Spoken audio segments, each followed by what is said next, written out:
akuluakulu Northern Kivu kumapezeka mitundu yambiri koma Kagame akuteteza Matutsi. Barega, Nande, Hutu akuphedwa komanso thawira kunja in millions.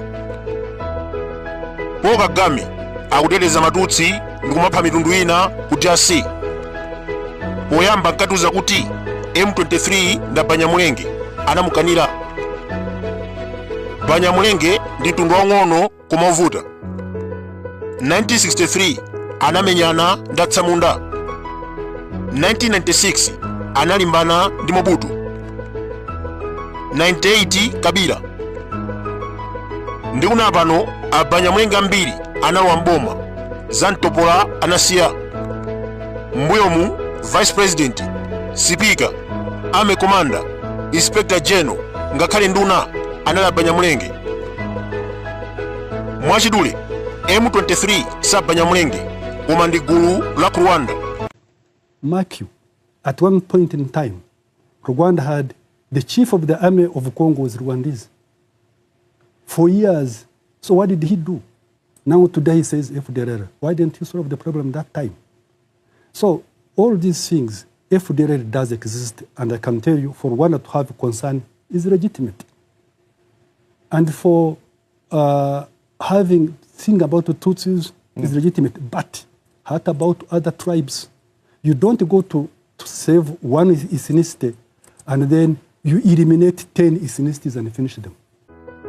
Po Kagame akunena kuti cholinga chake potumiza asilikali ku Congo akufuna kuthana ndi anthu amene athawa milandu ya genocide.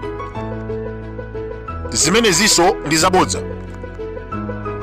Ngati mukumbukira bwinobwino, mkulu wa asilikali ku DRC 1997 anali asilikali wa ku Rwanda, General Kabalebe.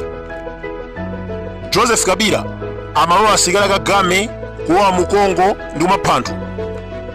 Mahutu ambiri anasowa mu imeneyi mpaka mabungu akunja anadzudzula.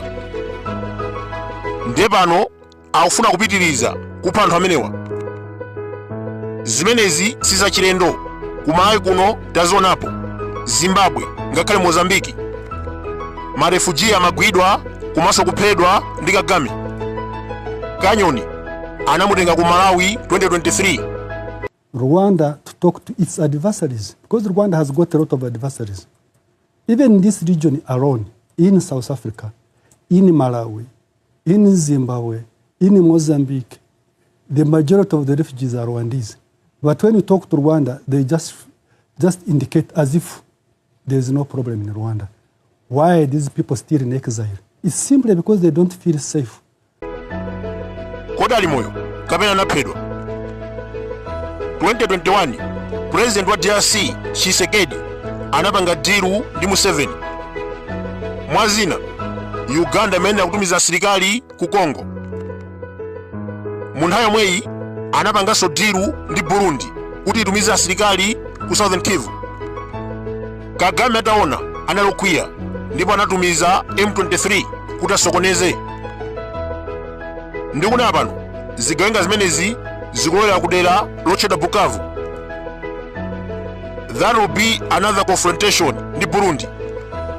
Tamva dzulo President wa Burundi wanenetsa kuti amenya nkhondo ndi Kagame.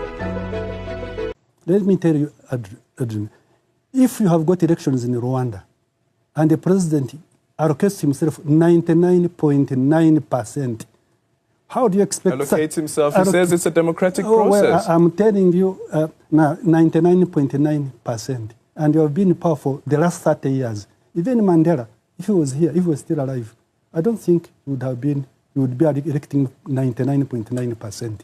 So you must also look at why are these people oppose the government of Rwanda. And when I talk about the refugees, don't talk about the people who are in Congo, the FDLR only. What about the refugees in these countries I have told you? In Malawi, in Zimbabwe, in Zambia, in Mozambique, in Europe, everywhere. And by the way, including the survivors of genocide. Mukangana history, Rwanda simagwizana maneba. For 30 years, akumenya nkhondo ku DRC. Ubale wake ndi Uganda ndovuta. Anamenya napo mpaka kusekera na maboda. 2013 anayambana ndi Tanzania. 2015 Paul Kagame amasapota zigawenga kuti zilande boma la Burundi. Rwanda has been taking Congolese resources really for a long time. Was it even during your 10 years Chief of Staff? Yeah, How did you guys do it? Yeah. How did you do it during your time as the Chief of Staff? So it's not the soldiers who do it. Mm-hmm. It is the civilian Rwandan companies, Crystal Ventures and others who do it. What the soldiers do is that for them, they just capture the area, and no soldier in Rwanda, by the way, they are very disciplined soldiers. The Rwandan soldiers are very disciplined, very well trained, and extremely professional. They don't go into mining, never.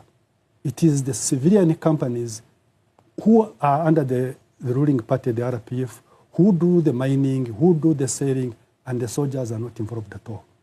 But they play a role, though, in terms of the security. Absolutely. Yes. They play safe passage. They do escort those things they escort for them. Yeah, that's they do.